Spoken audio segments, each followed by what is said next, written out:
alive! We're here! We're here with Bleach! How unfortunate. I know.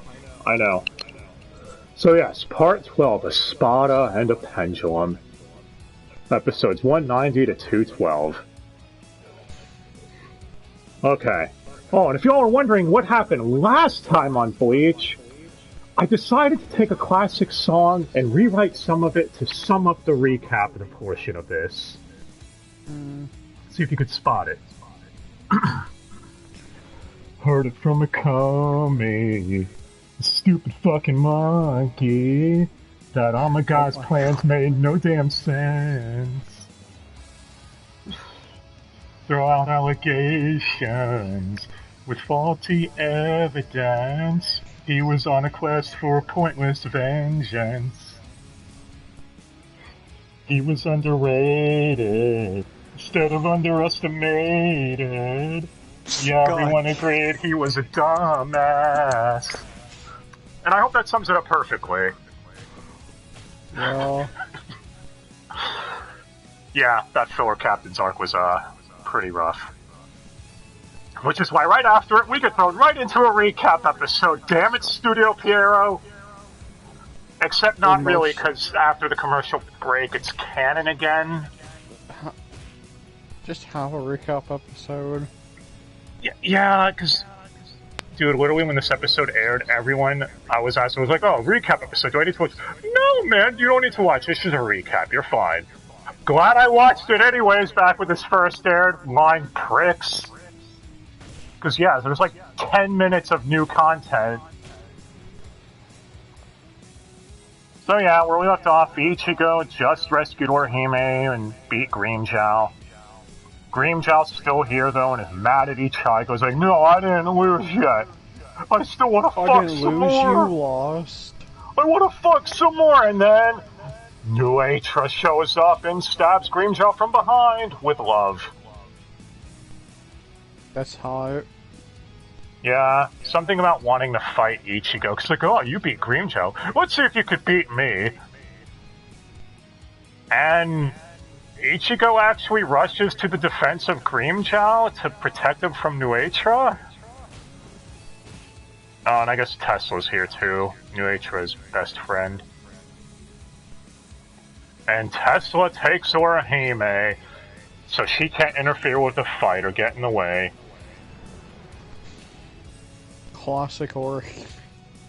Yeah. Well, I mean, I'm sure everyone knows how this fight goes. It's Ichigo versus Espada number 5. He is stronger than Grimmjow, so... And Ichigo's already, well, severely injured. Can barely is he even in Bankai? Yes. Okay. Well, we established that Ichigo can only stand a chance against them if he buys Urds. Yeah. I mean, he tried, but... Yeah... It doesn't go very well. Oh. And Nell's here too, of course. And Nuetra recognizes her. It's like, what are you doing here, Nell? And then he drops the bombshell that Nell was a former Espada the whole time! No. Wait. No. Damn it. Wait. Anyway, stop quoting Night Cry. Anyway. Yeah, so Ichigo's like, what? You serious? And Nuetra goes, what? Did you think she was some sort of helpless orphan? What the fuck does that line even mean? Do Espadas or Hollows have parents? Can Hollows have sex and reproduce? Aren't all of you guys orphans, technically? Well, we established that Soul Society knows what a dominatrix is. Yeah, and they know how to have sex too, I guess. Sure, whatever. So, yeah, Nell doesn't remember any of this because, you know, amnesia stuff. It's because Nuetra explains he did hit her really hard in the head. But apparently seeing Ichigo get hurt or whatever makes Nell super angry and she regains her Espada powers. Oh, and is now grown up in this form too, I guess. Yeah. And yeah, you find out Nell and Nuetra, like, she used to be the former Espada 3, and Nuetra hates Nell because he said that women don't deserve to be stronger than him or something, that a woman fighter is ridiculous. Okay, there is one reason why this doesn't work. Nuetra has no ill will towards Hollybell. The current Espada 3, she gets a free pass. Yes. It makes sense. This could have worked for him if we saw them like in the meeting room. If Nuetra constantly was at odds with Hollybell, like, I don't know why you're still a Espada 3. It's bullshit. I should be a Espada 3. Or something. But, whatever. Might as well get the backstory of Nuetra out of the way now. So, yeah, Nuetra lost to Nell every time they fought. And he's basically the antithesis of Kidpachi. You see, he loves fighting, but he doesn't care about fighting honorably or any of that. He likes fighting dirty and shit. As long as he wins, he does not care. So, he, pisses Nell off by, or tried to piss her off by taking out her Fracciones, which obviously we find out were Pesce, Don DeChaka, and that Bala Bala worm thingy. Yeah, he ripped off their masks, didn't he? Bala Bala was not one. Well, Bala Bala is sexy, so he gets a mention here. Because he's a worm. Yeah, but he ripped off their masks, didn't he? Or something like that. As we find out, since we're doing this by, like this, since we're gonna get to it anyways, Bala Bala is just an ability of Don DeChaka. Yeah. Well, he just acted like he was a hollow because of amnesia. Yeah. So Nuetra forms a partnership with Xylopero, you know, Ben Diskin, Spot 8, pink-haired dude. To basically, what is it, make a device that would make her weaker? Yeah, that would distract her or something. Yeah. And he lands a critical blow on her and cracking her mask, which turned her younger and made it where she had to be kicked out of the Espada, and also gave her amnesia.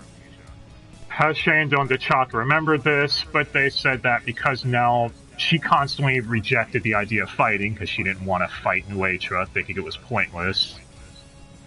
They're like, oh, well, she hates fighting, so let's not bring any of this up to her. We'll keep her safe from the fighting, so her memories never come back. Which, I guess, works. But you two are idiots. You let her go into... Well, actually, no, they didn't let her go in this well, so it's just... Never mind, they were trying to track her down when she ran after Ichigo. So I guess it's not really anything wrong with that. Anyways... So the fight between Nell and Nuetra heats up. Nell is forced to release her true power, which... What the fuck is a Resurrection? Isn't it a centaur? Yes. Yeah. All of you who waifu don't know, you all have centaur fetish. Always found that kind of weird. I don't know, man. To each their own, I guess. Get back on the horse. My horse is getting tired. To each their own, I guess. I won't judge. Anyways. And of course, we fall in with the absolute greatest shonen anime trope. Nell loses her powers very quickly, because going Resurrection means she expended all of her energy. So now her she's energy small is again. always leaking because of the crocodile Yeah. mask. Now she's small again! And Nuetra's like, ha, I win! See, I am more powerful than you, which... All jokes aside, he did never reveal his Resurrection form at this point, so we kind of knew, yeah, it was obvious Nell was gonna lose. And Nuetra basically holds back Orihime as well. It's like, hey Tesla, you take down Ichigo now. He can't fight back anymore. And that's when Tesla reveals his true form, which... What is it, a Minotaur? I think. Yep. We're going with the trend. Yeah. And... Yeah, before Tesla can do the killing blow, a man of sexiness appears, Kenpachi, and he slices off Tesla's hand. He gives him a hand. We're adding it to the arm counter, because it's part of the arm. It technically counts. Oh, and Tesla also gets cut in half too, I guess. Yeah, Tesla's dead. Bye, Keith. I'm sure we're not going to hear you again anytime soon. Yeah. So Kenpachi and Nuetra's fight is set up. Now with Xylopro, Uryu, and Renji. Yeah, Uryu and Renji, Peshe and Don Chaka tried running away, but Xylopro was trolling the shit out of them. They ran in circles and just ended up back in the same spot they left, because Xylopro thought it would be funny. Because he's a dick. I mean, it's kind of funny, isn't it? Then it got funny again. And Xylopro then proceeds to go Resurrection himself. That's how you know shit's getting real with these Espada. By giving his sword a blowjob. Head. We're not joking either. He literally fillets his sword and starts moaning while doing it. I'm sure Ben Biskin had fun with this. And releases a weird slime that if it touches you makes a clone of you. Yeah. So, yeah. Renji and Uryu have to fight clones of themselves. And he's like, oh yeah, by the way, I'm going to let your powers be used again here. They were sealed off before, but I'll turn them back on, because it's entertaining to watch you fight your clones. And that's when Renji came up with the great idea of going Bankai. Since the clones copy everything, all the Renji clones went Bankai, and it destroyed Xylopro's palace. So yes, he's a man of high intellect. Who's Xylopro or Renji? Xylopro. Oh, yeah, he does keep saying that. I mean, yeah, that was one time Renji actually did outsmart him. Even if Udi was like, are you crazy? That explosive power nearly killed us! It did work. Xylopro has no control over their spirit of pressure anymore. And that's when Xylopro gets super pissed off. It is like, that's it, I'm done. Now I'm going to show my sword's true ability! And then his sword gives them head. Wait a minute. No, it doesn't have some weird tentacle thing that just eats them up, then spits them out. Yeah, and it gives him a doll of them, so he has dolls of Uryu and Renji. And it's basically a voodoo doll, he can control it. And anything that he does... Not really. All he does is flick people on the forehead. Everything else is the second part. Yeah, where he rips off Uryu's head, and his organs are all in there, or something like that. Yeah. Then he's like, oh, this is your stomach, and he breaks, and Uryu just starts, coughing up blood? Which, I'm sure all that works. Pretty sure Uryu should be dead, but anime, we'll go with it. Quincy's have plentiful stomachs. Yeah, and this one, Peshe and Don Chaka sense Nell awakening to her Espada abilities, and they're like, oh, we gotta go to our Fracciones form and actually go all out. Which is when Don Chaka releases Bala Bala from his mouth. And you get Michael Swords making a bunch of silly noises again. Bala Bala. And Peshe releases his sword called the Ultima, which they keep making a lot of dick jokes about. Didn't you say they even treat it like a dick? He pulls it out of his loincloth. Yeah, and even Xylopro's like, no, whoa, what are you doing? What are you trying to pull out of that loincloth? It doesn't help by Peshe making the line, what? It's hard, it throbs, and then he gets cut off. And Don Chaka just makes the comment saying, you don't want to know what Peshe's doing behind this card here on screen. You really don't. I mean, I kind of do, but I'm a curious asshole. That never mind. That'd probably burn me in the end. Okay, so yeah, they release an Ultimate Zero combined, and it does nothing against Xylopero because he remembered who they were since he was part of Nuetra's plan to take down Nell and her Fracciones. So anything they do can't really affect him because he studied them or some shit. Actually, now that Xylopero's in his Resurrection form, does he look any different since they change appearance? Not really that much, no. Nothing. Between him and Nuetra, not much to mention. Well, anyway. Except for the joke we're gonna make when we get back to him.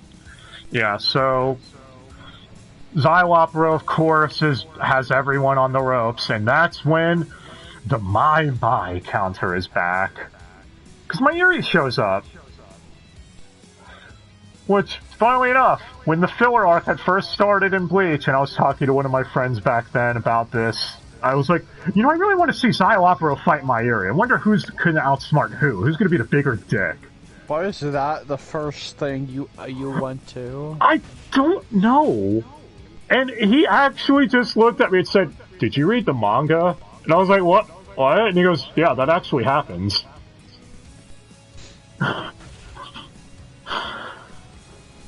So, yeah, that's a thing. I mean, I guess in retrospect, it is kind of obvious the smart captain's gonna fight the allegedly intelligent Espada. You know what they say about people who have high claims about their intelligence? Yeah, I never claim to be perfect. I'm only almost perfect.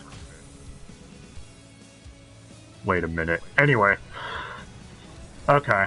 And now we can actually start talking about these fights, because the first fight to talk about is actually the shortest one, and it's back with Rukia. Who, shockers, isn't dead. She's just severely injured. Glad to know that filler arc kind of fucked that up. Yeah. Anyway. And Espada 7, Zamari, who has a different voice actor now, is here to put the finishing blow on her. Yeah, he used to be Greg Eagles, as we said, you know, Aku Aku from Crash 4. In the whole one episode, he had a speaking line. Yeah, and now he's Neil Kaplan, again, doing his Madara voice for him. Damn it, Studiopolis. You love them. Couldn't they have gotten someone else that isn't being whored out constantly? I mean, we got him as Henry last time. Anyway, so of course we know who's showing up here to save Rukia. It's Byakuya. No way. And Byakuya, who brags of, or is implied to have the fastest flash step, is going up against the Espada, who brags about having the fastest Sonido. It's like these pairs were telegraphed of who was going to fight who. Oh, also, Kenpachi does explain to Ichigo why they were sent after them. Apparently, they were always prepping this assault on Las Noches to try getting the jump on Aizen from the beginning. Yamamoto just didn't say it up front, because, I don't know, he's a bit of a dick like that, I guess. Actually, yeah, why didn't Yamamoto tell them, don't worry, we'll follow close behind you, you'll have reinforcements? Because intelligence, right? Yeah, that sums it up. Oh, and Anohana's there too, and she's healing Chad. And Dick, Greg Eagles, Arankar he fought, which don't get used to him. He's not here. Don't worry, after that Arankar's healed, he's gone. Never to be heard from again. And Hinataro is with Byakuya as well. So we get Spike Spencer. But alright, so Byakuya's fighting Mr. Zamari here. Who... Actually, what the fuck weapon does he even use? Yes. Because his abilities are anything his eye stares at he can control, right? No, that's not until he's released. He claims he has the fastest Sonito. He's Sonito. Yeah, and he can make after images of himself with how fast he's moving. But then that's just completely dropped once he releases, so... Point, where were you? I think it's because maybe he realized, oh, Byakuya is still faster than me. Shit. It's the only thing I could consider. But yeah, so he goes Resurrection, and what is he, some kind of fucking beholder thing? He's got like 1 billion eyes. Yeah. And yeah, this is where anything his eyes look at, he can control. So one of them focuses on Byakuya's leg, so Byakuya loses control of that one limb entirely. Thus, he cuts all the tendons in it so the leg can't move anymore. And is somehow still able to stand on one leg perfectly fine. Whatever, it's anime magic, just roll with it. And a room filled with ice, by the way. Yeah, the room filled with ice. I don't think that's good. He also does that to his left arm, too. Yeah. And then Hinataro in the background tries healing Rukia, but Zamari had the ingenious idea of taking control of Rukia with one of his eyes, because, in his own words, it doesn't matter what state the body's in, he can make it fight at its full potential if he's controlling it. Then he gets cut. Yeah, Hinataro gets taken out. And he's like, now, throw down your sword, Byakuya, otherwise... Rukia, blah blah blah. So, Byakuya does the only thing he can do. Uses a Kido to tie up Rukia.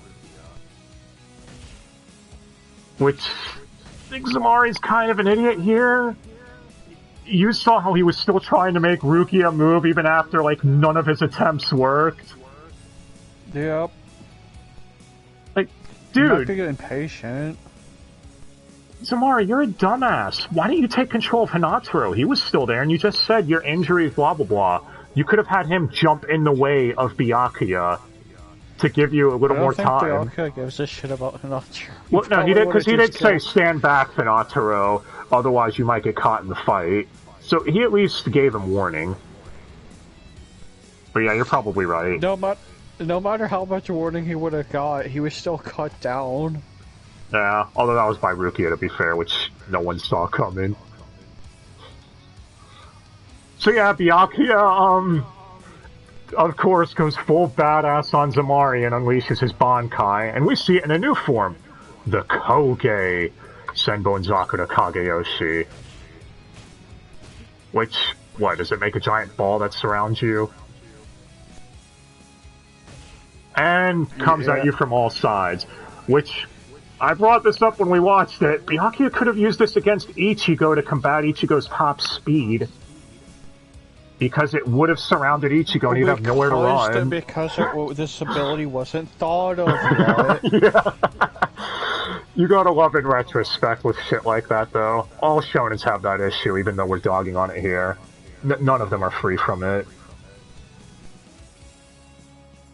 And... yeah, Byakuya makes a comment saying, so with each eye, you can control one thing that you look at. Well, I counted you have about 50 eyes, so which one of the millions of blades are you going to try controlling with them? And Zamari somehow survives this. Which is when he's begging Byakuya for forgiveness. Like, just because I'm a hollow, you gotta cut me down? Who gave the Soul Reapers rights? You all are not deities. He goes on a whole tangent. He does. And that's when Byakuya just says, oh, be honest, I'm only killing you because, well, you aimed the sword at my only pride, aka Rukia.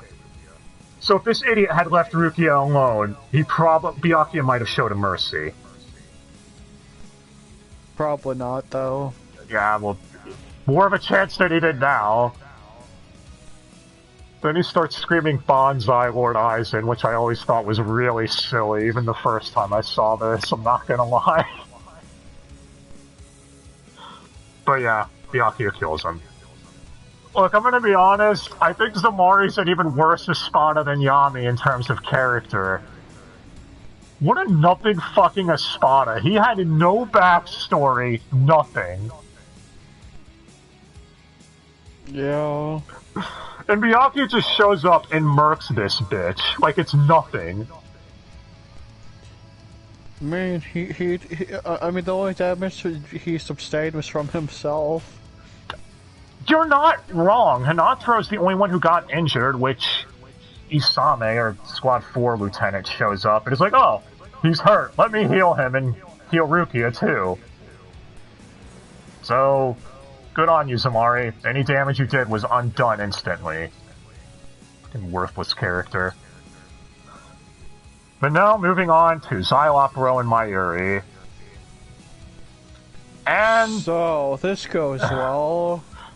Yeah, Xylopro gets a Mayuri doll from sucking on him a bit. And he breaks all of his organs thinking he's won. But Mayuri copied all of his own organs? Yeah, that checks out. I mean, it does for him. I just love the reaction when Xylopro was like, what? How did you plan for this ability? My Zanpakuto, or, Resurrection hasn't even been released for more than an hour. That's impossible. And Mayuri just says, well, the thing is it is, I can, and I did. That's how I'm standing here now. He got and it's not even, you can't even call bullshit on it. Yeah, because his arm's grown back. Not just his arms, did you not see what he survived from Uryu? Yeah, so it makes sense. Also, it's Mayuri. He would have taken any precaution. Like, I never know if someone might try Kanoing me one day. I should make sure I have 2 hearts inside my body. Yeah. Anyway, he releases his Bankai. The scariest shit anyone's ever seen in a shonen. That thing is creepy as fuck, man. Look at it. A baby on a caterpillar or something? Yeah. And, yeah, Xylopro tries taking Nemu hostage, thinking that it's a good idea. Like, I've got her hostage. You're not going to attack me now. Which we all know is probably the dumbest thing he could do. Does Mayuri give a shit about her? He gave lots of them. And what, did the baby Bankai thing eat him? It eats him, doesn't it, Xylopro? Yes. Eaten by a baby. And Xylopro is dead. Except he isn't, because the true form of his Resurrection, which it's La Lucha something, I don't even remember how to pronounce it. Just remember it had a lot of L's in it. He is able to absorb the spiritual pressure of anything, or the reishi of anything that his tentacles are wrapped around, which right now is Nemu, and use that to revive himself. And, yeah, doesn't he come out of Nemu? No, he just gives her the socks. Yeah, And then he just comes out of air. And he gives some spiel about how he's the perfect being. Like Cell. Or something. He wishes. You gotta love how he's like, I'm the perfect being. Dude, you're only a spot of 8. There are 7 people ranked higher than you, not to mention Aizen. You're not that perfect, dude. And you had to scheme with another Espada to take down Nell. Which at that time, he wasn't an Espada, by the way. We should have mentioned that in the flashback. Like, because even New H was like, you're not even in Espada. You can't talk to me like that. Which makes me wonder, was he one of New H's Fracciones back then? Did he take like an Espada exam? Do the Espadas have exams like captains do? I need to know, damn it! Well, if you lose an arm, you're no longer an Espada. Just look at Grimmjow. Well, we'll get to that. Anyway, so he gives a spiel about perfect being and how he's like a phoenix because he is reborn. That it's not about making sure you don't die. It's about making sure you take death out of the equation so you can keep coming back from dying. And during this whole spiel, Mayuri just has the not giving a shit face. During this whole fight, he said it. Yeah, and he's just like, that's an interesting ability. So, what else you got? And Zailapuro's like, what? And he goes, yeah, come on. I mean, sure, it's cool, I guess, but you got anything better? It's kind of boring technique if you think about it. Oh. And this is when you find out that Mayuri apparently put poisons all throughout Nemu's body. For some reason anticipating in case she was attacked that this might happen. It checks out, it's Mayuri. Yep, it does, it works. And Zailappuro now sees everything Mayuri says, based on where you came out from her. It seems you got the superhuman potion, it's not a poison, don't worry. And he explains the phenomenon of two sword masters when they clash. There's a split second where everything feels like it's in slow motion for them. So I believe is a real thing, actually. Yeah. But he's making Zailappuro do that in permanent time. So everything's in slow motion. And at 1,000 times the strength. Yeah. So, he's like, what's wrong with his voice? You get to hear Mayuri talk in slow motion. Then Zailappuro acts like he doesn't understand what is happening. Yeah. And Mayuri makes a comment saying, take this sword, for example. How long will it take it to pierce your heart? For me, it'll feel like a couple of minutes, but for you, it's probably going to feel like centuries. Because his mind has super heightened awareness and senses, but his body can't keep up with them. So Zailappuro literally can't move. He can. He just moves like a turtle. And, yeah. This is when Zailappuro starts thinking to himself, how many centuries has it been? When will his sword pierce my heart? And he's begging Mayuri to kill him at this point. Oh, that's so sad. And yes, this time for realsies, Zailappuro is dead. Then Mayuri gives a spiel about how being perfect is laughable, that a being of science should never strive for perfection, because at that point, there's nothing left to improve. That there is no such thing as perfect, because if it was, then it will become stagnant. That you should always strive to be better, etc. And, yeah, Terrence Stone does an amazing job delivering this speech. Honestly, this is the best Mayuri moment, in my opinion.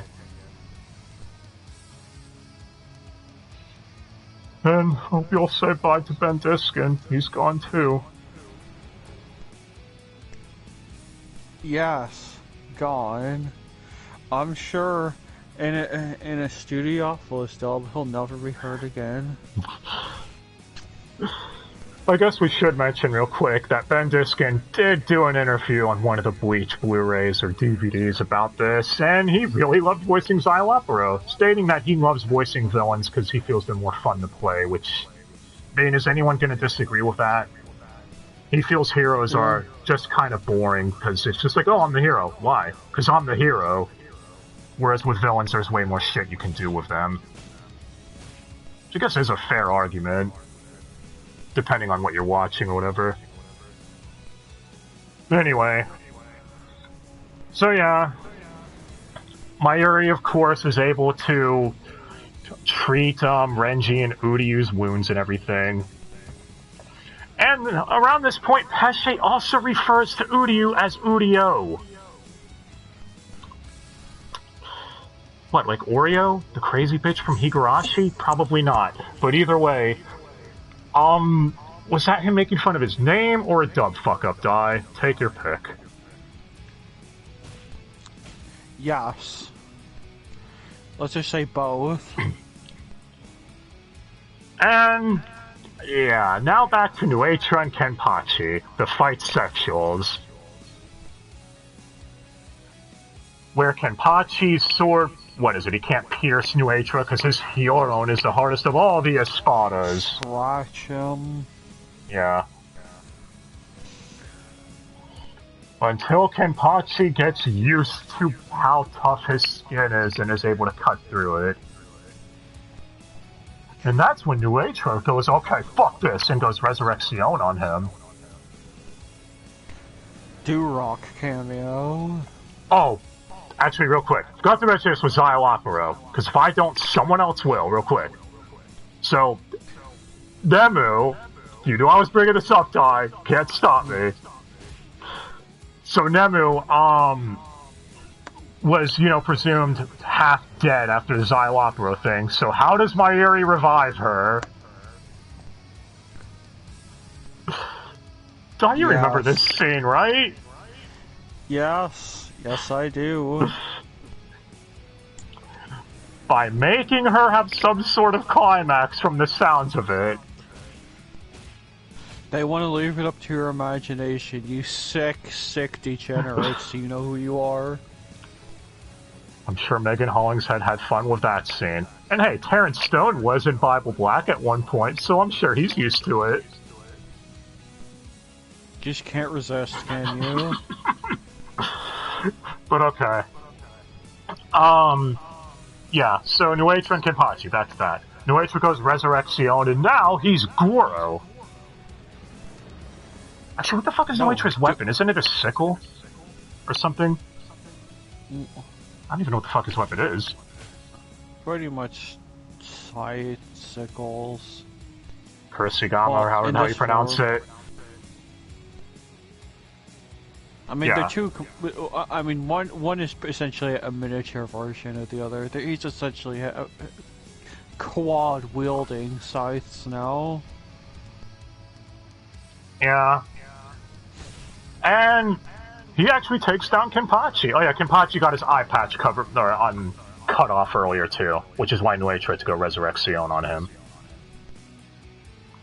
Yeah, he takes down Kenpachi, seemingly, and right when he's about to attack Yachiru, who's here too, because of course she is. Wherever Kenpachi is, she is. Kenpachi's like, bitch, I'm not done! And he slices off one of Nuetra's arms. Hey, Nuetra, that means you're about to be kicked out of the Espada, man. That sucks. Yeah. But then Nuetra's like, you can't do that to me! And he grows 3 more arms! Oh, no, he's just lame. Now he's just a collector. I think I told you in MK11, I don't know why. The voice that VA is doing for the collector, I don't even remember who fucking plays him. For some reason, reminds me of a weird it reminds me of a weird rendition of Nuetra's voice. It really does. I don't know why.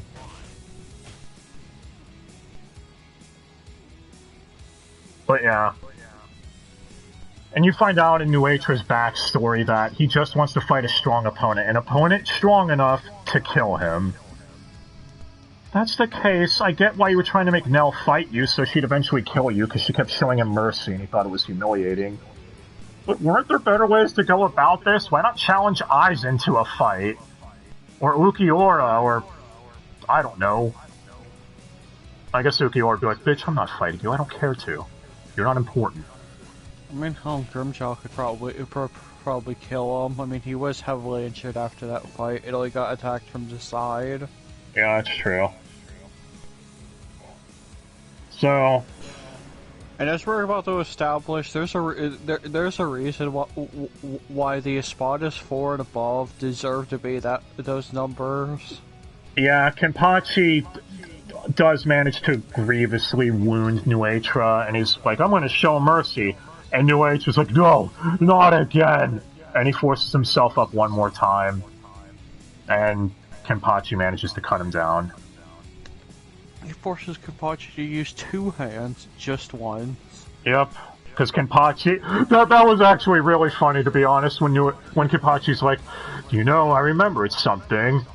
When you use 2 hands on a sword instead of 1, it makes your attacks more powerful, and the sword strikes stronger. And Nuetra's like, well, no shit, that's kind of common sense. But, yeah. Kenpachi even makes the comment saying that he could have died if he didn't go all out on him.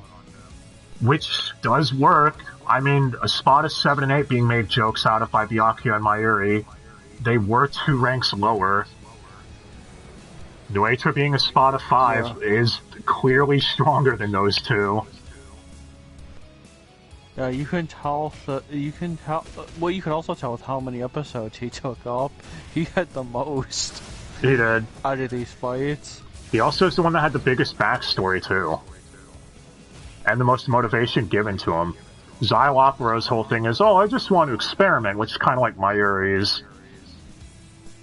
Zamari's was nothing. I don't even know what the fuck his motivation was.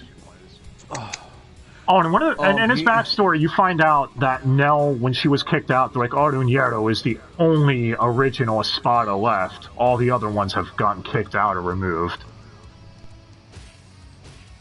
So, who are the others then? That's what I'm wondering. I mean, we saw some of the pre-blown Espada, I guess. Yes. Oh, and yeah, obviously when Nell was in her adult form, calling O'Shaughnessy has to do her deeper voice. So she had to switch between 2 voices here. I'm sure she had fun with that. I'm sure she's used to it. Probably wouldn't have worked if it was a lesser VA. You know, that couldn't do that very well. I wonder who you could be talking about. Anyways. So, yeah. Orihime, while Kenpachi is fighting Nuetra, heals Ichigo and Nell. And yeah. That's when you find out at the end there, or of this little section, Aizen is like, I knew this was going to happen. You think I didn't plan for this? I knew Yamamoto would send you people after Ichigo and friends. Now your forces are divided in half. So now I'm gonna make my attack now, yo. I mean, you say half, but it's only eight people that got sent. Well, he means captain-wise. Kenpachi, Mayuri, Anohana, and Byakuya. Yeah, which but 4 is really half. Yeah, well then you have the other captains. Which, how many will be left? Yeah, because 3 betrayed them. Because he was counting himself, Tosin, and Ichimaru. Saying, like, that only leaves 6 captains. Not like any of the captains. Not like they matter. Hitsugai doesn't matter? But Hitsugai is our friend. And, yes, this is when he makes this comment that he no longer needs Orihime, that her powers are impressive, but she's no longer useful to him. And, yes, this is what I need to bring up. At least in the anime version, from everything I've seen, no, he never once stated he needed her to release the power of the Hyogyoku. He only needed her because he thought her power was interesting and wanted to observe it. That's it. Also using her as a lure for Soul Society and Ichigo and friends. And to maybe release it faster. Yeah, but he never once stated he needed it. I know there's one point Udi was like, we need to... He doesn't need Orihime anymore, but didn't he need her for the Hyogyoku? I don't know where he got that information from. Like, maybe that was an assumption on their part. But Aizen never once said he needed her for that purpose. He showed her the Hyogyoku once, but that's it. And that was when Orihime's like, I need to seal off the Hyogyoku. That's what she thought to herself, that's it. Anyway, Stark shows up and grabs Orihime, you know, Stark is Espada 1, because Keith is back here. And Orihime keeps getting grabbed by Keith this set, apparently. And teleports her to one of the towers with his Sonito.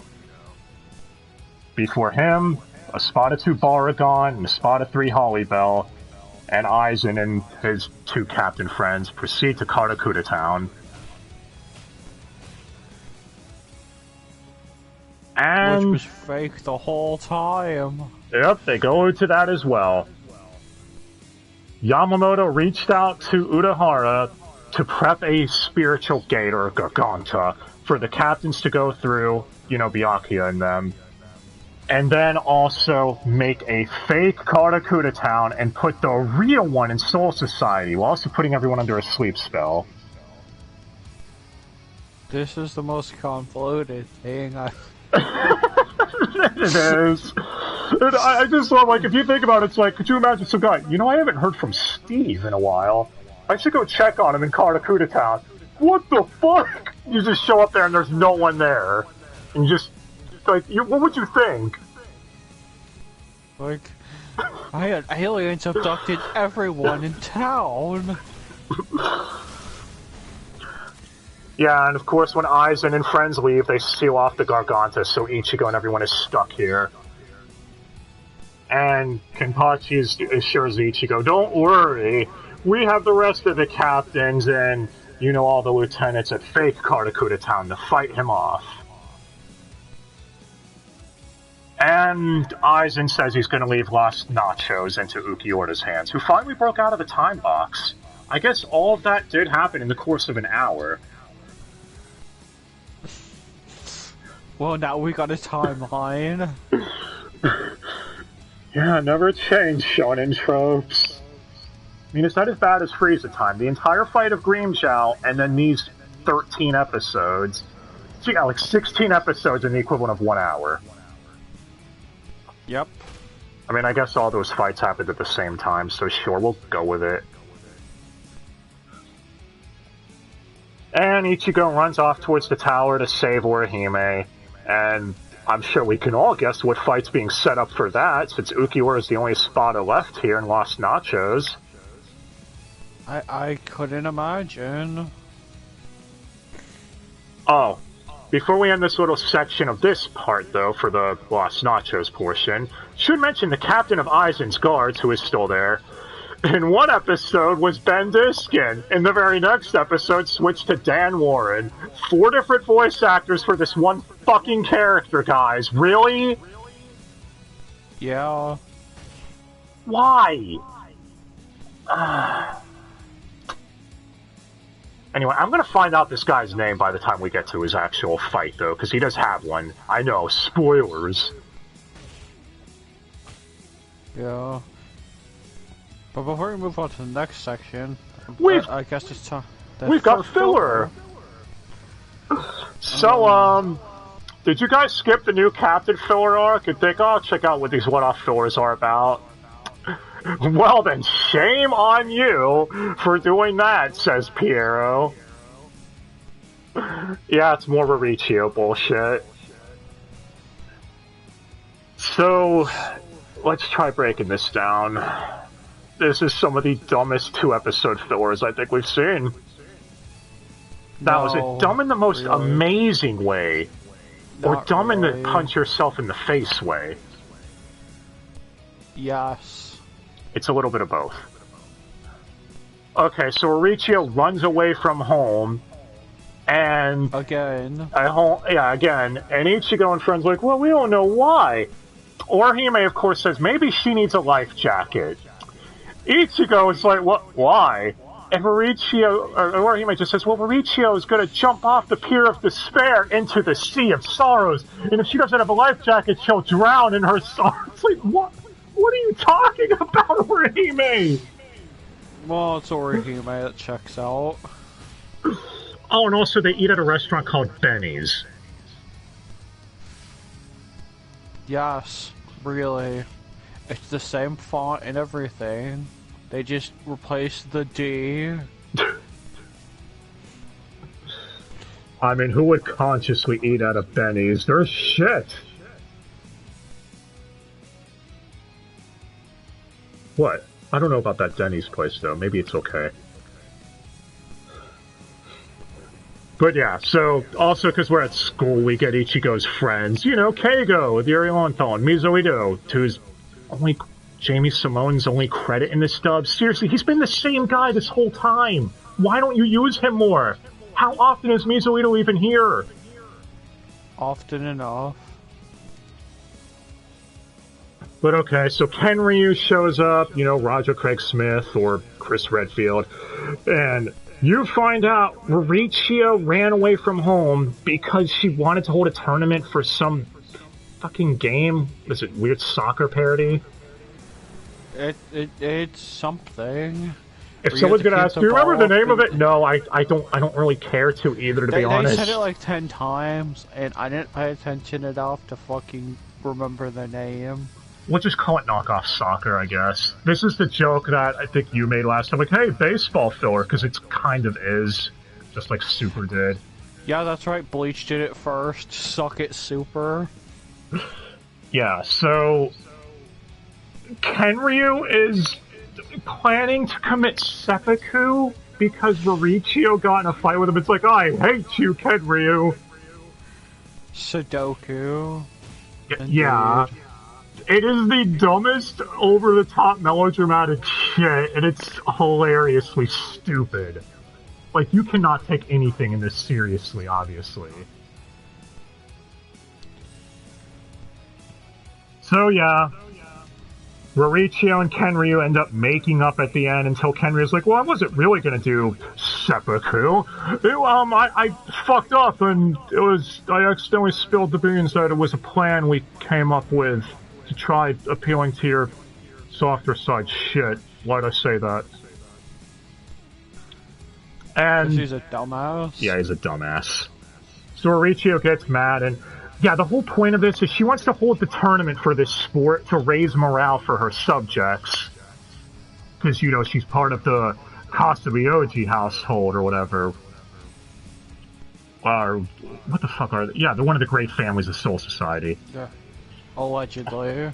Yeah. And Kenryu's like, no, you can play later. You need to do all the paperwork and shit first.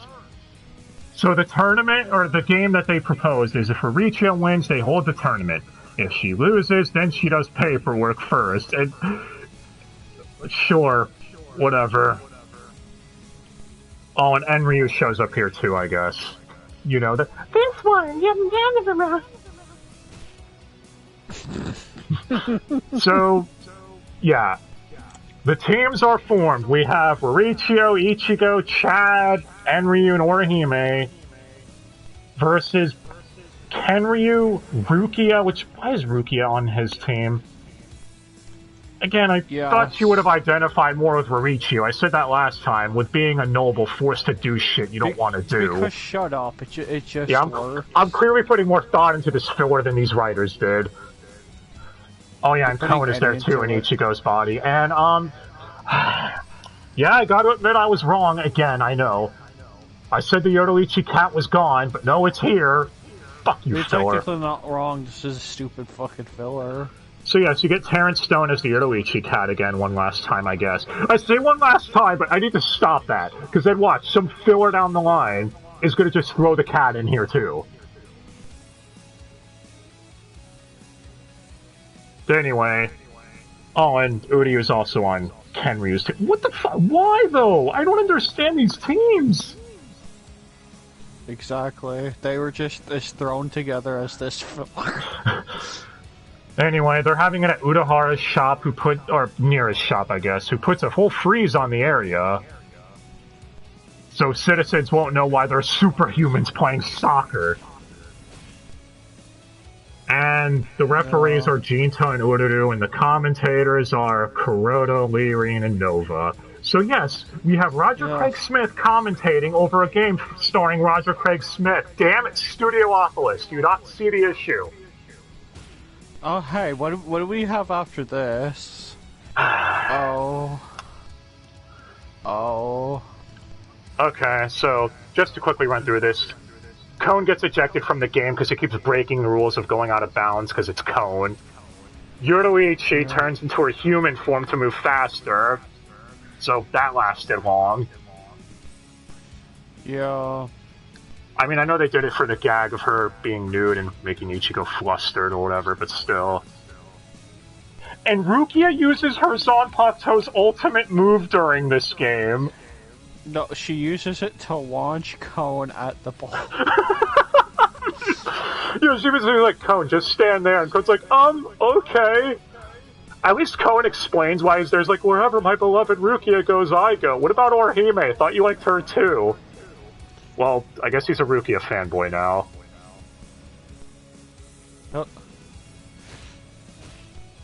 He'll change next week. Oh wait, he's not going to be in the next episode. Oh well. Yeah, so Koen gets ejected from the game after that, and he's replaced with a substitute. Ikaku's here, some reason. Well, I guess it fits into the theme of this Dubster Dive month, so... Whatever. Yeah, at least it works for Mignana March. It's the only episode Vic is in for this whole set. Even if it's only for 2 minutes. Loopholes. Yeah, so Ikaku's here and he's like, Ichigo, we haven't fucked in a while. Because I don't even think he knows what the sport is. Who really does? I don't even know either, to be honest. And then Hollows show up, so everyone has to stop the game and go kill the Hollows. Mauricio and Kenryu make up, and she's like, well, I guess I should do the paperwork. And that's when Shu, Mauricio's betrothed, shows up. Still voiced by Brienne Siddall or whatever. It was like, hey, you got fan mail! They want your tournament to be held now! And Kenryu's like, or they can't wait for your tournament to be held. And Kenryu's like, oh, I guess it would be a bad idea or some shit, and it ends. It ends the way it lived. What even was that? Why was that? Where was that? I can't hate it. It's so dumb. But okay, now we're on the part that's probably going to be the biggest bulk of this. The Pendulum arc. And I know someone's going to be like, 7 episodes? How is this been? You'll see, there is a lot of shit to get through and a lot of, or only a couple of dumb fuck-ups. So speaking of Roger Craig Smith. Yep. We're going back 110 years to back when there were previous captains, which, oh my god, it's all the Visors! So yes, we went from Nova and Kenryu to Shinji. Why? Like, damn it, we all 3 Roger Craig Smiths back to back. Yup. Anyway, so we'll run through these real quick. Roger Craig Smith's the captain of Squad 5, with Eisen as his lieutenant. Let's see. Rojiro, or the Chris Smith one, is the captain of Squad 3. Love, the Travis thing, is the captain of Squad 7. Love was actually his name, I guess. Yeah, because you even hear Yamamoto call him Love during the captain's meeting portion. Yeah. Kensei, or the Dave Mallow thing, is captain of Squad 9, which, by the way, during this, you get to see Ukitake try requesting Kaien to join his squad, who's also Dave Mallow.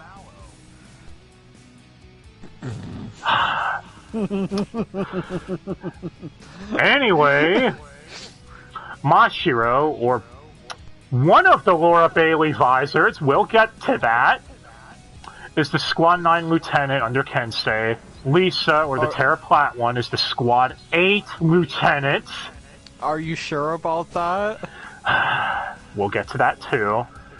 And Hiyori is the lieutenant of Squad 12, who recently had its captain promoted to Squad 0. Yes, they actually acknowledge Squad 0 here for people who wanted to claim, there was an ass pull later in the manga. No, it wasn't. It was actually alluded to. Yeah. I can't believe Kenpachi is the captain of Squad 12. Okay, so yes, we're going to acknowledge that. When this first opens up, you see all the captains chilling, and they're talking about the state of things. Basically, exposition, I guess, on what's going on. And they're like, I can't believe that pig is going to become a captain. Can you believe it? And one of them just goes, well, I mean, it states anyone who becomes the captain of Squad 12 must also be a Kenpachi. Don't you mean Squad 11? Yeah. And no, it's not like the numbers were rearranged in the past. That's what I thought they were going to go with, to be honest. But no, they don't. They mean Squad 11. They just fucked up. And no one caught that. Hit the 11th universe. Yeah, Dragon Ball Super. Anyone noticing if you pay attention to the dub, Grand Minister in the dub is like, hit from the 11th universe has been eliminated. So those problems are still going strong to this day. Anyone who hasn't seen Super is going to be really fucking confused, but whatever. Anyway. Okay, so, yes. Hiyori, the violent tsundere one, or best girl, was Laura Cody. Now, she's Laura Bailey. doing the same voice that she gave to Mashiro. I don't see a difference. There were several times during this arc I was confused as to who was talking at points because of that. Look, we all know Laura Bailey's a great voice actress, but it doesn't matter. If you cast someone a million times, especially when they're two characters that are part of the same group doing the same voice, it's gonna get fucking stupid. And keep in mind, Laura Bailey is also Holly Bell, the third Espada. Yeah, that makes sense. Anyway,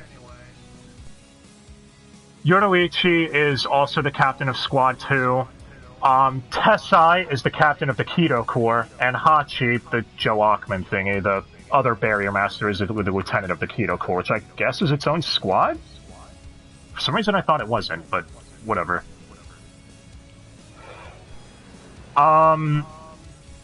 So, yeah.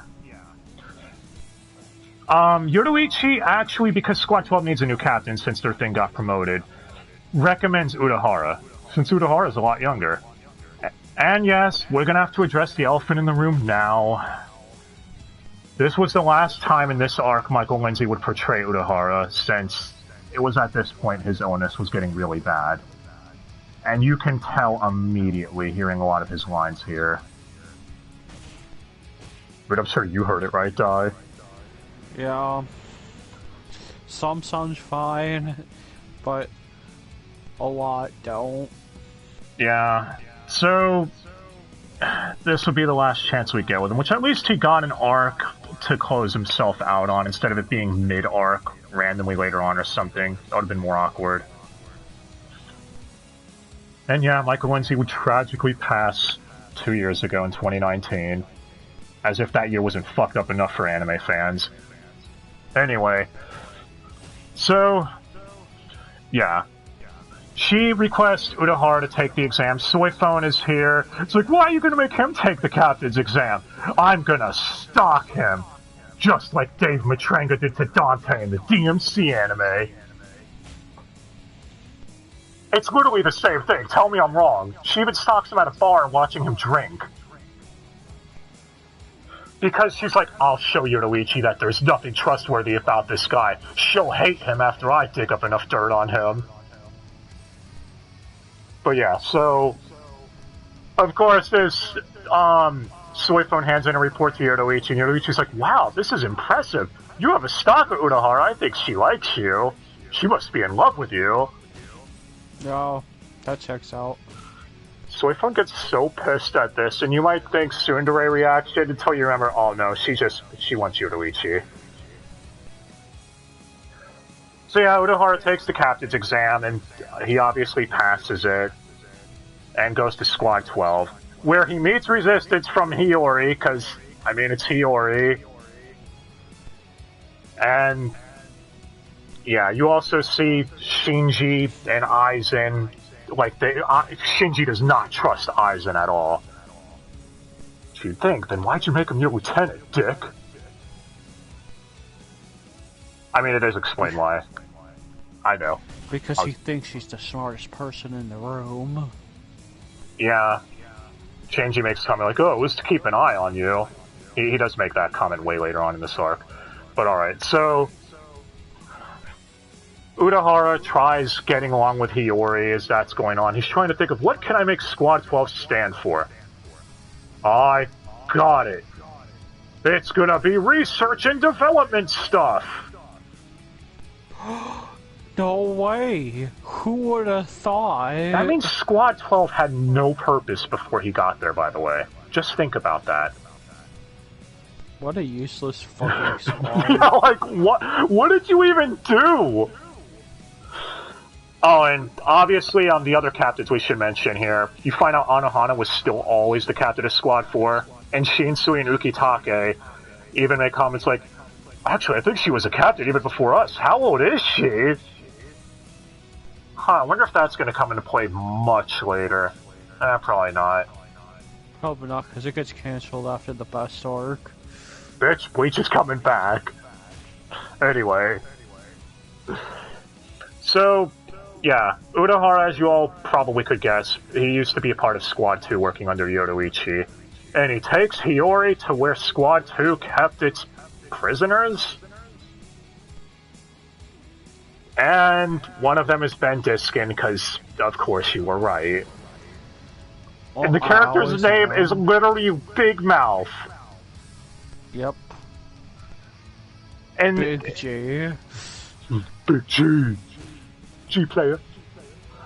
So, Big Mouth or whatever and all these people here, Urahara explains, like, oh, well, you see, the thing is with Soul Society, they haven't done crimes yet.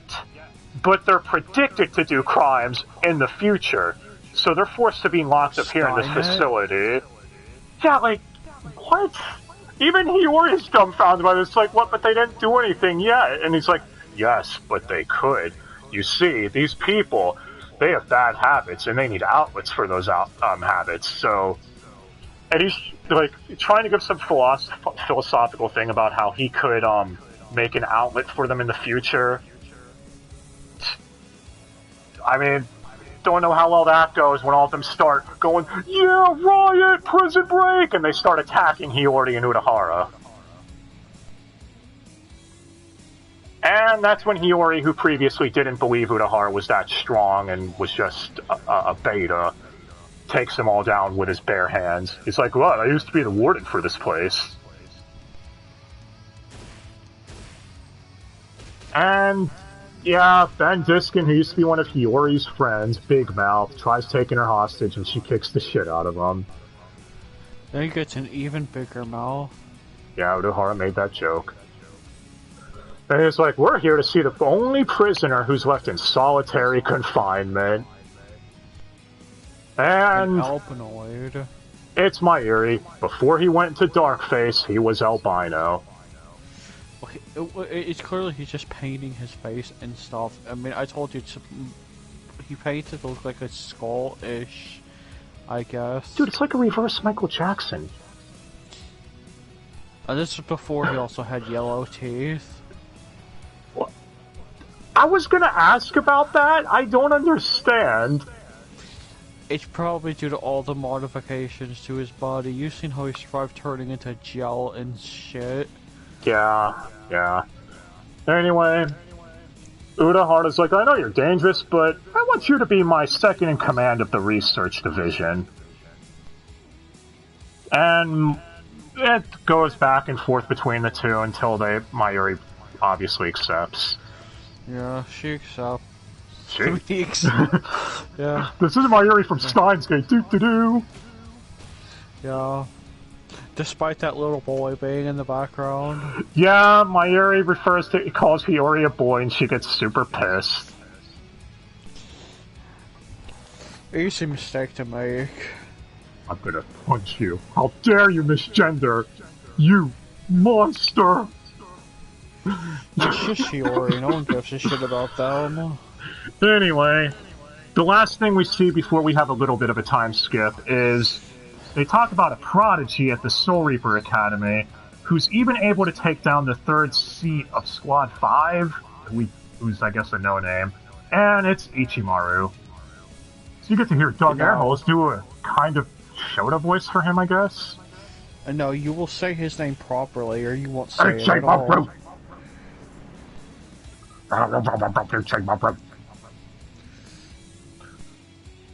So, yeah, Aizen, of course, is overseeing Ichimaru, and it's like, oh, nice. I see he was no trouble for you. You and I are going to be buddies. Deadly friend. Yeah, Tosin was also in Squad 9, too, by the way, I guess. So he was always there. So then we flash forward 9 years, and everything's up and running with the research division, and everyone's getting along. People like Urahara now, when at first they were skeptic of him being a captain, because Shinji, of course, like, he's way too laid back to be a captain. When even Aizen has to say, you have no room to talk. You need to shut up, Shinji. Now go away, Shinji, no one likes you. Anyway, there's talks of apparently souls disappearing in the Rukon district. And Squad 9 is sent out to that area, randomly enough. And this is when Kensei and his squad stumble upon Hollows, attacking a group of Shotas? Yeah, it's Hollows attacking them, right? Yeah. So they save them. One of them turns out to be Shuhei. And it's Steve Staley doing his Hitsugaya voice for him, so yeah. Probably should have gotten a female voice actor, or at least a different VA here, guys. Yeah, but he's like, he has a 69 in his chest. I'm gonna get one on my face. I mean, it makes sense. Since Kensei saved his life, Shuhei obviously looks up to him. So, yeah. And Shuhei runs off. And that's when Mashiro shows up. It's like, I was hiding in the bushes being useless, and I saw Soul Reaper uniforms there, with no people inside them. That's weird. And yeah, it was the investigation squad sent out to look at the disappearing souls. And yeah, that's when Kensei and them were like, alright, we're gonna send out for someone go to Squad 12 and request their research help. And we're gonna set camp here and do some investigating. And this is where it gets a little confusing. So Mayuri's the second in command of the research division, yet Hiyori's the lieutenant of the squad? Of the squad, but not the division. Yeah. They explain Squad 2 also has the stealth force working in its division too. It's like, guys, you didn't need to make this complicated. Just say Squad 2 is the stealth force and 12 is research. That's it. Don't say there's like, oh, there's a bunch of divisions in each squad. There's the main squad, and then there's the division. That shitty Tom Clancy game no one talks about anymore? That had a sequel, man. Isn't it having a crossover with Resident Evil? I hate you. Alright. So, Udahara sends out Hiyori and goads her. She's like, why am I going to do your errands? I don't give a shit about this research. It's like, you're the only one I can trust with this, Hiyori. And she falls for it. And that's when Squad 9, who's camping, by the way, gets betrayed. Yeah. By Tosin. I know, shockers. And he's wearing a mask here, and they actually put a filter on him while he's wearing the mask. So, it's kind of cool of them, I guess. Nice attention to detail. And, yeah. I'm sure some of you might have realized, yes, that means Hiyori, or Laura Bailey, is rushing to go aid Mashiro, or Laura Bailey. No way. I couldn't have seen it coming if it happened to myself. Wait, what? Anyway.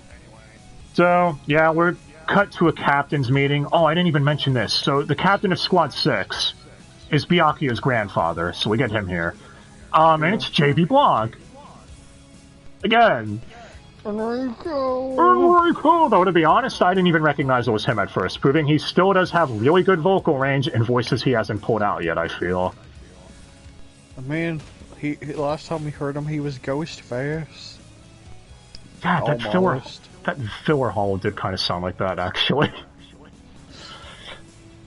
Oh, and you get young Byakuya here, who's Yuri Lowenthal, which means Yuri Lowenthal voiced young Renji and young Byakuya, as we mentioned before.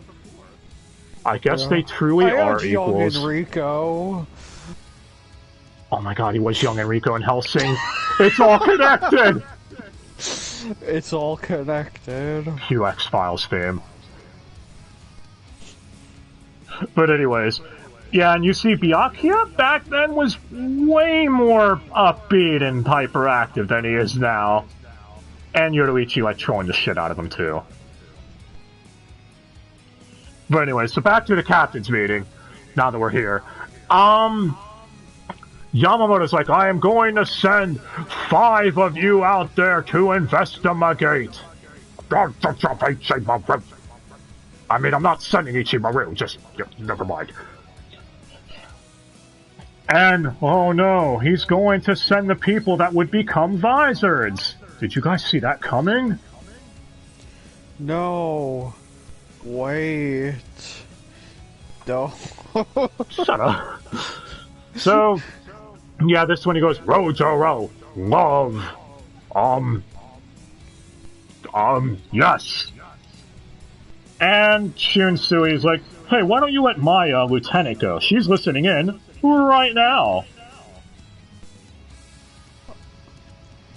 And, yeah, he's like, okay, sure, why not? Oh, and also the captain and lieutenant of the Kido Corps, Tessai and Hachi. Yeah. Oh, and Udahara bursts in and he's like, let me go, it's my lieutenant. Yamamoto's like, no. But why?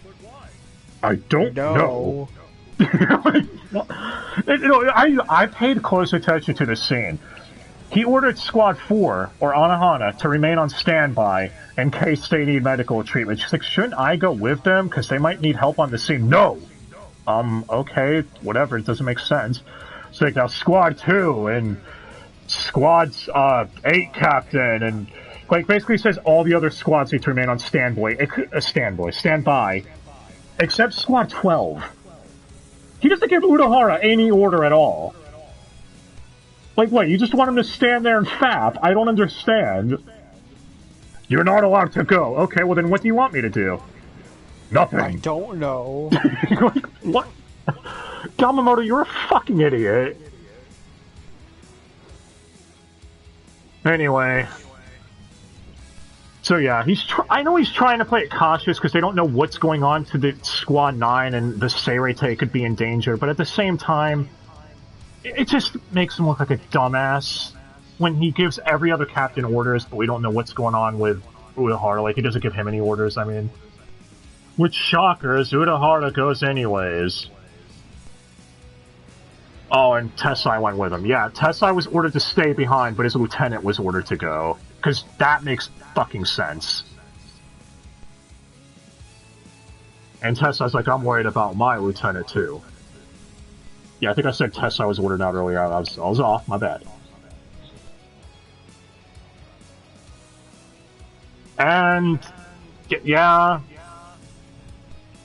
Shinji, of course, was ordered there, too, and we know what happens to him. Once all of them arrive, well, Kensei's become a hollow monster. Oh, that's so sad. Doesn't he kick the shit out of all of them, too? Yeah. Doesn't Mashiro become one here as well? Pretty sure. Yeah. Yeah, so... and Hachi's like, my barrier didn't work, it didn't contain him, no! So all of them get fucked up, and, oh yeah, Shinji tries saving Hiyori, because she arrived there first, obviously. And that's when Hiyori becomes infected with the T-virus, or the Hollow virus. And it spreads amongst all of them. And that's when Tosen and Aizen is here now. And, yeah, Shinji's the only one who tries maintaining control while in the weird holified state he's in. Because obviously they're not supposed to be able to control it yet. And him and Tosen have a fuck. Actually, is this even much of a fight? No. So, yeah. I just love how Tosen gets knocked around or whatever. And Tosen gets up and is panting going hard. He's like, sorry. Let me go again. Don't worry, I got this. Dude. Don't worry, I'll suck your dick later, Aizen. I got this. Like, fuck, man, you're such a beta, Tosen. And even they're like, Tosen, you betrayed your squad, you dick! And I was like, no, he's very loyal. He's loyal to me. He likes my penis better. And, yeah. So Udahara and Tessai are on their way, and it's time to bring up narrator fuck-ups! our favorite game. This is why we pay attention whenever narrators recapping. So, he mentions everyone who was ordered off. You know, Shinji, Love, let's see, Rojiro, Hachi, and then when he gets to Lisa, he's like, and Lisa, the lieutenant of Squad 9. She's Shinsui's lieutenant, the lieutenant of Squad 8, you fucking tool! Why? Why is Sword you get right? I mean, unless Lisa and Mashiro are the same person. Yeah, that makes sense. Anyway. Aside from that little screw up, and the Kenpachi one, and the Urio one from earlier, Urahara and Tessai show up. Urahara, of course, knows what holification is, and I was like, oh, you're really well informed. And this is when the exposition dump gets dropped. So it's around this point, Aizen tells Shinji, he's like, you didn't pick me as your lieutenant. I picked you as my captain. Because you see, I had the option of turning you down, but I didn't. And I was always one step ahead of you. You know how you thought that was me the whole time that you felt the presence of? It wasn't. You were being hypnotized by my Zanpakuto. It was someone who copied all my mannerisms almost perfectly. Which I would say is bullshit until Aizen goes on farther saying Shinji never bothered to get to know the real Aizen because he always kept him at arm's length, so he never studied his mannerisms, habits, or talked to him that much to get to know his speech patterns. Because he thought he was the smartest guy in the room. Yeah, and Aizen's like, the funny thing is if you hadn't kept me at arm's length, then you would have noticed it was an imposter this whole time. So it's like, okay, this is Aizen actually being smart and it makes sense. Not gonna bitch about this one. But those who've seen the show know there is one point to bitch about later. A few episodes down the line, a few Dubster dives later. Anyway. So, yeah. Aizen, of course, we find out we already knew was trying to experiment turning Soul Reapers into Hollows, and this was obviously what he meant when he said that to Ichigo back in the day. All those many episodes ago. And him and Tosin end up retreating. Urahara and Tessa are like, we gotta help them. And Tessa's like, oh, you know about this, don't you? And Urahara's like, yes. Because I was experimenting with it, trying to figure out a way to make Soul Reapers stronger.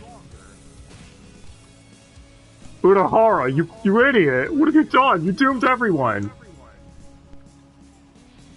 And he says he came across a substance named Hyogyoku, and yeah, we all know how important that shit is. You created a MacGuffin. You shouldn't have done that. Oh, and also, he did mention throughout this arc that he was working on an experimental gi guy, which, as we know, would become Rukia's later on. So yeah, Urahara tries using Hyogyoku to get rid of the holification completely, but it doesn't work. As we know, the future basically just suppresses it so they can control it easier. So Urahara's like, I failed them. What the hell have I done? But his day isn't done yet, being shit. Because he gets framed by Aizen for conducting illegal experiments. Oh, and Tessai, to get them back to the Squad 12 barracks so he could use Hyogyoku on them, used time stop and teleportation abilities, which are also deemed illegal by Soul Society. So he's guilty too. And these Central 46 members, of course, are a bunch of recycled voices, like Kyle Abear passing judgment on Urahara. And Derek Stephen Prince is here too. Oh, this is fucking Studiopolis. Anyway, they banish Urahara to the human world and say Tessai needs to be locked up, and they're talking about killing all of the Vizards because their experiments and Soul Society doesn't want it to come out that, you know, they're corrupt or whatever. which is when Yoruichi breaks in, they can't tell who it is, because is she even wearing a disguise here? Yes. Okay, so but it's not a dumb disguise, right? It makes sense. I mean, her face and stuff is covered up, so as much of a disguise as is any of her skin showing? Because I begin to wonder how many ninjas are there that could beat the shit out of you like that with that skin tone? No. Okay, okay. Just in the eye region, I guess, so All only right. if you look close. Alright, well, we'll let it go, so it works. Anyway, so, yeah, she breaks out Udahara, and Udahara's like, alright, me and Tessai and all the visors, we're gonna go to the human world, or the world of the living. He's like, I'm gonna find a way to save them one day. And Yoruichi's like, don't worry, I have plans of my own, I'll be fine here. Which we know is when Yoruichi abandons Squad 2 and Soy Phone gets pissed about it. And, yeah, we then jump ahead to the future with Shinji and the rest of the Visors leaving their warehouse, claiming how much they owe Udahara, and that they're gonna pay Aizen back for all the shit he did too. Yeah, about them. We do not get any payoff to these guys doing this for a long time, guys. Just strap yourselves in. If you're open, like, oh shit, this is a hype moment, because it is. Well, I can't wait. You're not getting it for a while. Anyway, so that's the end of the Pendulum arc, and it actually does work as a flashback arc, I feel. Maybe it could have been a little longer to show the captains chilling more, but it was fine for what it was, I guess. Unless you have idiot complaints to bring up. Yeah, you get that in the credits. What do you get in the credits? I mean, if you want that, just watch the credits. I'm confused.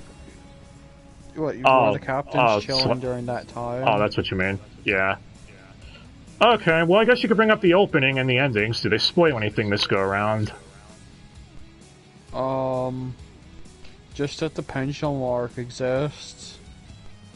Any animation fuck-ups you noticed that were egregious to bring up? No, because it wasn't a fucking arc. No one. I noticed you said Rukia as. Yeah, I noticed you said Rukia during the filler arc when she released her Zanpakuto, like the base or soccer episode, it was stock footage. Like they didn't change shit about it, you were saying. No, every time she uses her Zanpakuto, which pretty much stock footage. I guess that's par for the course of long-running shonen. Yeah. And that's basically the end of the Hueco Mundo arc. And yeah, this arc has been criticized for feeling similar to the Soul Society arc, but again, people need to stop acting like this is the only shonen to recycle its plot points at times, because every fucking shonen in existence does that. Especially Dragon Ball. Yeah, it's typical of the genre. Even ones we love, like Fairy Tail and Black Clover, do it too. Oh, Dark Guild shows up, we gotta fight it. Oh, a stronger Dark Guild. It's just for the genre. Dragon Ball, as we said, same thing. Stronger opponent shows up. Sasuke changed sides again. Yeah, exactly. Oh wait, never mind. That's just normal. And if anyone says One Piece is perfect, literally the trope of it is Luffy and crew arrive on an island, there's shit going wrong on the island, they have to solve the issue, rinse and repeat. Every shonen has this little issue where writers like reusing what they're best at doing. We're not saying it's bad to do that, we're just pointing it out. So trying to attack Bleach for it, but leave the other shonens alone is kind of narrow-minded, I feel. Is it a problem in the shonen genre? I guess, probably, but it's a genre problem as a whole, not just one singular series. Overall, though, much like the other shonens that do this, where they recycle things, I feel the Lost Nachos Hueco Mundo portion was different enough to where it could stand on its own. Oh no, you got anything to bitch about this arc? Other than the copious amounts of filler interruptions. Yes, it needed more soccer. Wait a minute, no it didn't, and neither was.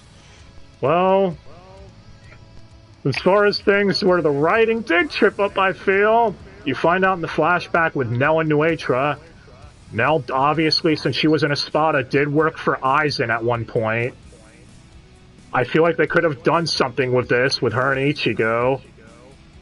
But no, we're doing that shonen trope where we just forget about that.